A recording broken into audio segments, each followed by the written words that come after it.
Okay, our final speaker is Ben Tripousis. He's with the California High-Speed Rail Authority. He's the Northern Regional Director with the authority. He's responsible for the development of the California High-Speed Rail project from the Bay Area to the Central Valley. And this includes electrification of the CALTRAIN Peninsula Corridor project, the San Jose to Merced project segment, and the future high-speed rail connection to Sacramento. In addition, Ben oversees the development of regional rail improvements to the Capital Corridor, Altamont Commuter Express, and the San Joaquin Regional Rail System. Please give Ben a warm welcome.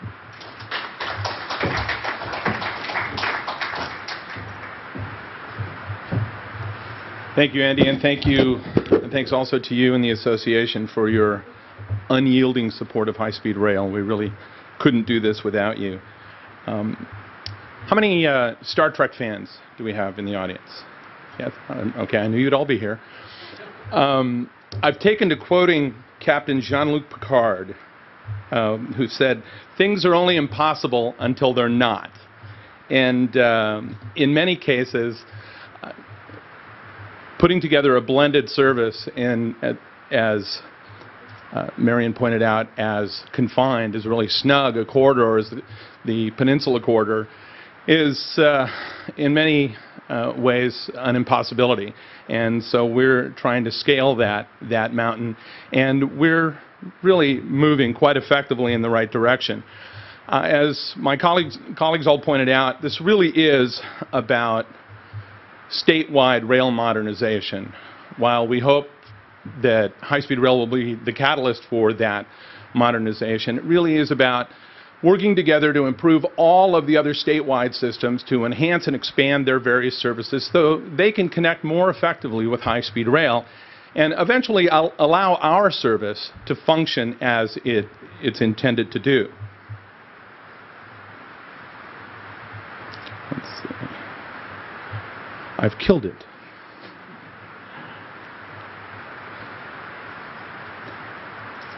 There we go.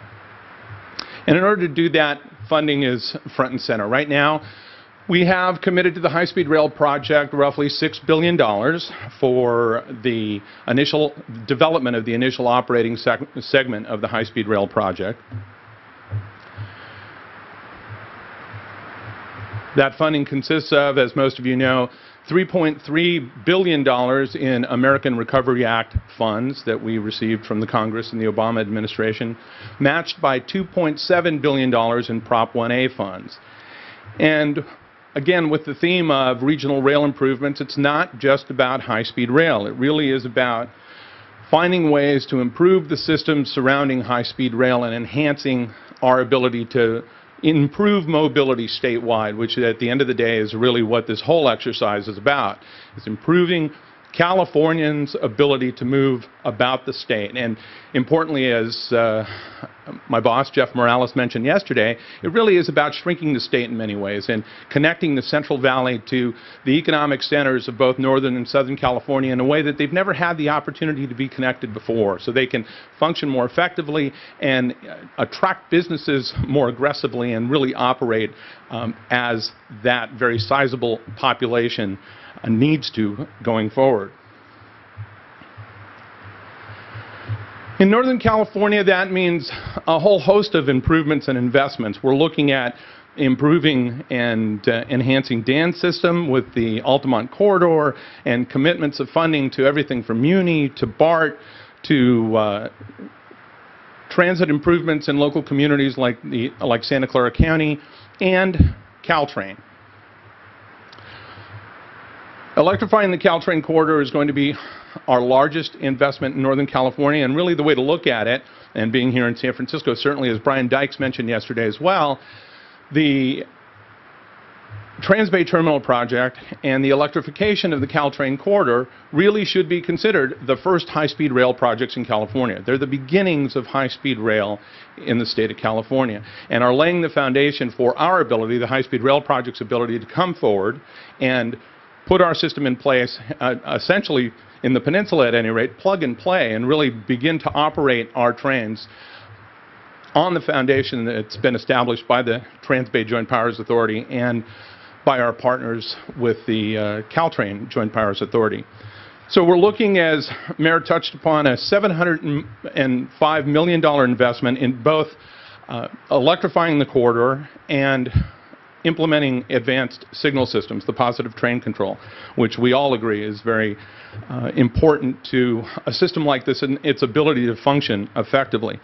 So we're upgrading the rail line, we're purchasing, helping purchase the vehicles, and partnering in a way that, again, lays the foundation for future high-speed rail in the corridor. And really, it's the first step at preparing high-speed rail's ability to meet the clearly growing demands for capacity improvements in the corridor. So we have, and I really need to give kudos to my dear friend and colleague, Marion Lee, because she has worked very hard to put together an owner's team at CALTRAIN that really never existed before. They have gone virtually from 0 to 60 in terms of their ability to deliver a project of this magnitude, and they should be acknowledged for the work that they've been able to accomplish, and Marion's leadership has been exemplary in terms of putting the right people in place to be able to deliver this system in a way that will allow us to deliver the project by 2019 and have it be operational to achieve revenue service by 2019, and work with this in a way that is really respectful, is the best word I can come up with, of the needs of future high-speed service in the corridor, because it really is a challenge to be able to meet your system's needs and address the concerns that your ridership and passengers require, and still have a sense of vision about what's next in the corridor and what we can do together. Because this is really not a, it's an exercise that doesn't occur very often. While there are corridors around the country and around the world that have multiple operators and multiple systems in place, it really is a challenge to go to build something from scratch as we're doing here. So for that, thank you very much, Mayor. And we've been very successful in putting a strong team together, both on the CALTRAIN side and on the high-speed rail side, that will help move both projects forward. So when we talk about blended service, which is really what we're getting at, once electrification is completed and Marion and her team have begun revenue service in 2019 with their electrified service, what are we talking about? So in the Peninsula Corridor, from the Transbay Terminal here in San Francisco all the way to Diridon Station in San Jose, the high-speed rail project has shifted from a completely separate, standalone project to operating largely in the CALTRAIN corridor. Our trains will run, for the most part, within the existing rail right-of-way between San Francisco and San Jose. And the goal here, the overarching goals, are to provide early benefits for commuters so that we can, perhaps, in the near term, take up some of that pent-up demand that Marion clearly pointed out. If we're aiming toward over 100,000 riders a day, that's significant. And I took CALTRAIN up here this morning from San Jose, and the lion's share, and it was one of the baby bullets, the lion's share of those riders got on at Diridon and got off at 4th and King. So there's a huge pent-up demand to go from point to point, San Francisco to San Jose and vice versa. So looking at providing capacity and benefits to those riders sooner rather than later at a significantly reduced cost. And this, obviously, from the high-speed rail project's perspective, is something that we're trying to do on a statewide basis in Southern California. Certainly with the initial operating section in the Central Valley, we're working very hard to try and reduce costs wherever possible. And implementing the system in a blended configuration here on the peninsula will help us. It will go a long way in reducing those overall project costs.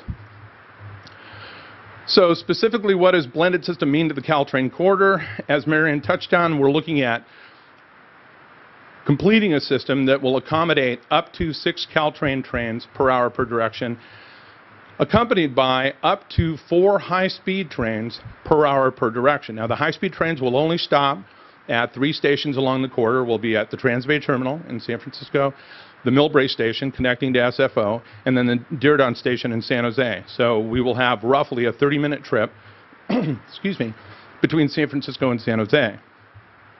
But again, looking at expanding the use of the corridor in an effective and efficient and clean and green way, importantly. But we're finding that there are a great many elements that we need to address in advance of the implementation of a blended service. Now, Marion has just completed the comment period on her draft environmental document for electrification. That document is going to be reviewed over the course of this year, and as she mentioned, it's going to be final by the end of this year. We will have to come on once that process is complete and finish our own environmental review in the quarter for blended service, looking at many of the elements that Marion mentioned in terms of other issues that high-speed rail has to address, and I'll touch on those in a moment. But it's an entire soup-to-nuts menu of issues that we have to look at. Everything from the operational envelope and the infrastructure necessary that we have to complete in order to accommodate future high-speed rail. There are a whole host of planning issues that need to be addressed in advance of developing a blended service. There are a great many, as you might imagine, legal and policy issues that have to be resolved before we can get to a blended service. And so, in order to get at this, in partnership with Marion and her team, we have put together a series of working groups to address each of these issues. And we've been most recently meeting on a weekly basis to begin to get some momentum going behind these issues. But our expectation is that excuse me, we'll be in this working group process for as long as it takes to address all the issues associated with blended service. And we see this very much as an iterative exercise in that there are some issues that have to be addressed up front and agreed to up front related to speeds, for example, our ability to run at 110 miles an hour, the high-speed rail train's ability to run at 110 miles an hour in the corridor, our ability to operate 6 and 4 trains respectively in the corridor, our ability to have, and this is an indelicate term, but what I keep referring to as unfettered access to the corridor. That is to suggest that high-speed rail will always have trackage rights to operate in a blended configuration in the corridor. Those are all issues that have to be really contractually resolved and agreed upon before we can ever get to blended service. So we at present have an MOU with the Peninsula Corridor Joint Powers Board, and we will be entering into, as we go through each of these issues, we will be entering into subsequent agreements related to each of these issue areas: infrastructure, operations, planning, policy issues, and legal issues. We will be completing agreements resolving these issues as we go forward. And our expectation is that we'll work to define the issues, prepare issue summaries, roll those findings up to our executive teams and ultimately our executive directors and our boards, our respective boards, and ensure their buy-in. And then they will find their way into the eventual operating agreements that I mentioned. Now, as we've begun this process, we've determined that there is a broad spectrum of practical reality that has to be addressed in what is a very narrow, very confined corridor. In an urban setting, as we have between San Francisco and San Jose, it's very constrained. It is an open corridor. There are 42, at minimum, 42 grade crossings that have to be addressed. So we're confronted by a whole host of technical and planning issues that we have to resolve even before we get to environmental clearance. So our goal from the high-speed rail side over the course of the next 2 years is to work with our teams and to also secure consultant assistance in looking at these particular issues. And they include, how do we effectively connect to the Transbay Terminal? How do we pursue the completion and operation of the downtown extension from the Transbay Terminal to 4th and King and the existing CALTRAIN line? What do we do about passing tracks? We will need some section up and down the peninsula of passing tracks in order to accommodate up to 4 trains. Right now, we could probably get away without passing tracks to operate up to 2 high-speed trains in the corridor. We've got sufficient slots. But once we move to 4, we'll have to find some passing tracks. We need to get a better sense of where, in a constrained corridor, those will function much more effectively. Grade separations, we need to look at the corridor, take a closer look at the corridor, get an order of magnitude of what the cost to grade separate those 42 crossings would be. How would it function more effectively? We're partnering with Mayor in her RFI that just went out on vehicles to look at level boarding and those station platform modifications that she talked about, so that both our systems, certainly at Transbay and at Millbrae and perhaps even in San Jose, can function more effectively and accommodate passenger mobility more effectively. How do we get through San Jose effectively? Right now it looks as though an aerial alignment through San Jose would be an effective way to go, but there are significant community concerns about an aerial through San Jose. The community has been very interested in looking at a tunnel configuration which has significant challenges in what is largely an aquifer under Diridon Station, and the BART project expects to be in an underground configuration at Diridon, so that creates some problems. So there's some issues there that we need to address. And also operations down the Monterey Highway corridor to Gilroy and getting to the Gilroy station, which is expected to be a downtown station. So as I said, a whole spectrum of issues that need to be addressed in advance of environmental clearance so we can get at these issues, find resolutions, in many cases work with the local communities and stakeholders and develop those solutions with the local community and come forward with a locally preferred alternative. So it's our hope that by the time we get to environmental clearance for the corridor, that many of those issues have been addressed and we can have those communities and those stakeholders participate meaningfully in that environmental clearance process in a way that is much more positive and much more aimed at moving the project forward and completing it sooner rather than later. It was interesting yesterday to hear Peter Calthorpe talk about the French perspective and what was happening in France in relation to the expansion of high-speed rail, and how the French beginning to look at high-speed rail as a national interest and referring to it as a national interest and being invested in it and investing in it as a national interest. Well, we hope, and certainly through our efforts, we are convinced that high-speed rail is certainly a California interest and something that's a cornerstone of the future investment and really economic viability of the state of California. It's certainly a Bay Area interest in terms of improving the corridor and expanding mobility in a growing Bay Area. Anybody who has had the opportunity to drive on any of our local freeways in the last few days realizes that congestion continues to be a problem in the region and certainly in California. So it is all our interest. And so I'm very happy to see it begin to be referred to in that way. And with your help and ongoing commitment, we'll be successful at making it everyone's interest. Thank you for your time. Appreciate it.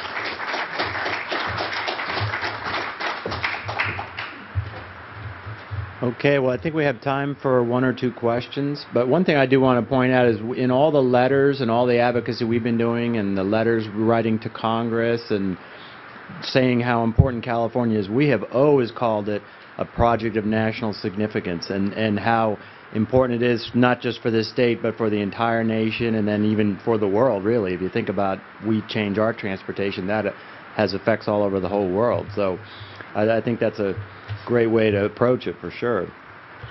Do we have any questions for the... Oh, we do. Okay. Yeah. Michael, I want to thank you for your leadership at Metrolink and for, I think, being the only railroad. I know Burlington Northern is trying to do it, but getting that PTC installed and before the deadline.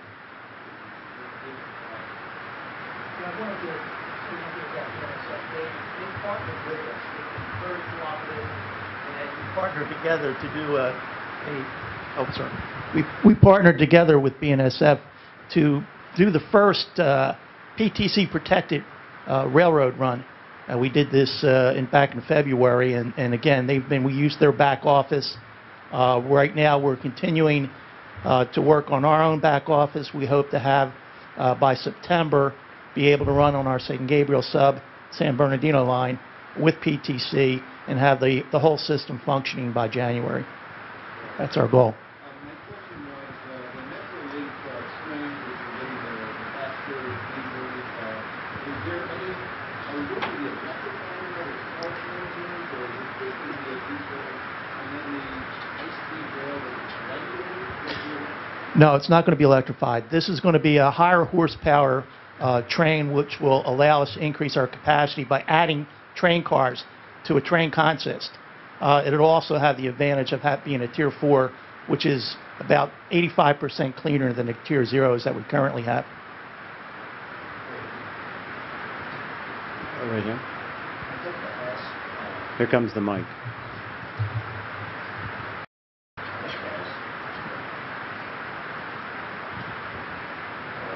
Is the mic on?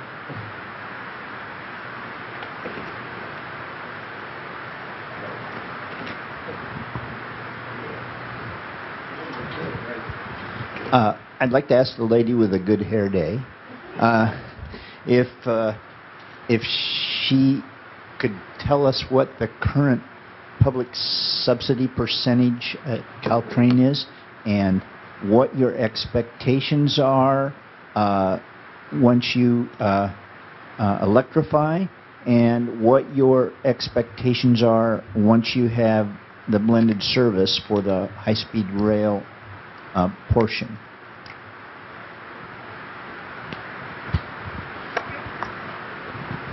I didn't like that question because I don't know the answer to all of it. We will be having, let me start with when we will have the answer. So right now, our cost estimates, you'll see it in our environmental document, it was based on, originated in 2009. So we're updating the costs and the schedule right now, and we will have the updated numbers in our final environmental document. So with that qualifier, I'll give you some answers. My understanding is our fare box recovery is at something like high in the 50s or low 60s. So we're second to BART in the region, which is pretty good. So it's at approximately 40% where we're always in a structural deficit. We also don't have a dedicated revenue source.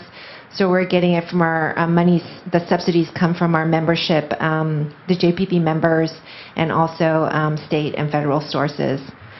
When we electrify, ultimately, when we're fully converted, when we fully convert our whole fleet, a good chunk of that, what is approximately 15 million of diesel, will be saved, but clearly it gets offset by the electricity bill and other diesel that we'll need for some of the other components of our operations. So all of that is going to be updated. The other thing too is, that's sort of the ultimate scenario, but as we get to a full converted EMU, we'll have a period, an interim period, where we're going to operate both EMUs and diesel. So that savings will be realized over time, but I do want to set expectations, which is you're not going to see it tomorrow, and we realize that. Once we get into blended service with high-speed rail, I can only think it's going to get better because they're going to give us more money. And more providers. But Ben talked about all of the technical working groups. We'll have to figure out what happens to our financial model once we blend in the high-speed rail service and we figure out how to share the O&M. One more question? Okay, I guess that's it. Okay, we have let's give our panel a great round of applause for their leadership.